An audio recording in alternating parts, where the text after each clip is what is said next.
আজি এনেকুৱা এটা বাতি কাঢ়িব ধৰিছোঁ, না কোনোবা দিনাখনে নিজে কৰি পাইছোঁ, না কাৰোবাৰ পৰা দেখিছোঁ। জীৱনত নতুন অভিজ্ঞতা এটা কৰিব লৈছোঁ আৰু ভিডিঅ'টো একেবাৰে শেষলৈকে চাই থাকিব, তো সকলোবোৰ গম পাব।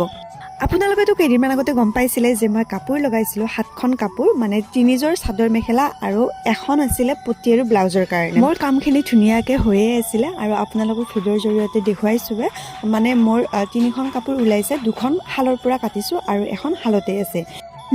এয়া আকৌ যোৱাকালিৰ সময়, মানে 3:30মান বাজিছিলে। তেতিয়া মোৰ ঘপককৈ মনত আহিলে যে মোৰ গোটেই চাদৰ মেখেলা পতিয়ে পাৰি দিয়া, তাৰমানে তেনেকুৱাকৈ নাই, কাৰণ এখন চাদৰ লগাবৰ কাৰণেও দিগদাৰ হয়। মই ভাবিলোঁ যে ইয়াতে কিবা পাৰিৰ ব্যৱস্থা কৰিব পাৰি নেকি। বহুত ভাবি চিন্তি আজি বাতিয়ে কাঢ়িলোঁ। এই বাতিটোৰ না মোৰ কিবা অভিজ্ঞতা আছে, না মই কাৰোবাৰ পৰাই চাইছোঁ দেখিছোঁ, একোৱেই নাই। মই মানে চব নিজৰ আইডিয়া মতে কৰিছোঁ আৰু মোৰ বুকু একদম ধপধপে আছে, মানে কঁপি আছে। কি বা হয়, কৰিব পাৰিম নে নোৱাৰিম, যি হয় হ'ব বুলি কামখিনি বহুত সাহসত কৰিব ধৰিছোঁ। আৰু মই মানে বাতি কৰি থকা সময়ত খেলি মেলি লগাৰ কাৰণে মোবাইলে অফ কৰি থৈ দিছিলোঁ। মানে 2টা ষ্টেপত বাতিখিনি কাঢ়িছোঁ। কাঢ়ি পিনে আমি যে বাতি কাঢ়িলে যিখিনি ববিন লওঁ, সেই ববিনত ধুনীয়াকৈ মূৰ 2টা সৈতে মেৰিয়াই লৈছোঁ আৰু তেনেকৈ 2টা কৰি লৈছোঁ, 2টা পাৰিৰ কাৰণে। তাৰপিছত গাড়ীত মেৰিয়াই দিছোঁ, দি পিনে এডাল এডালকৈ সূতা বোৱাত ভৰাইছোঁ। তাৰপিছতে ৰাহত 2ডালকৈ সূতা ভৰাইছোঁ, মানে 1কণিকৈ সূতা ভৰাইছোঁ।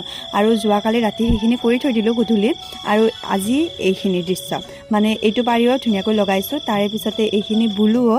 সঁচাকৈ আইডিয়াটো খুব ভাল, বহুতে কৰে কিন্তু, মানে মই গম পাইছোঁ, কিন্তু কেনেকৈ কৰে মই দেখা নাছিলোঁ। মনটো মোৰ বৈদ্য ভাল লাগিছে, কাৰণ ভবা মতে গোটেইখিনি কাম হৈ গৈছে। আৰু পিছে আপোনালোকৰ আইডিয়াটো কেনেকুৱা লাগিছে জনাবচোন এবাৰ।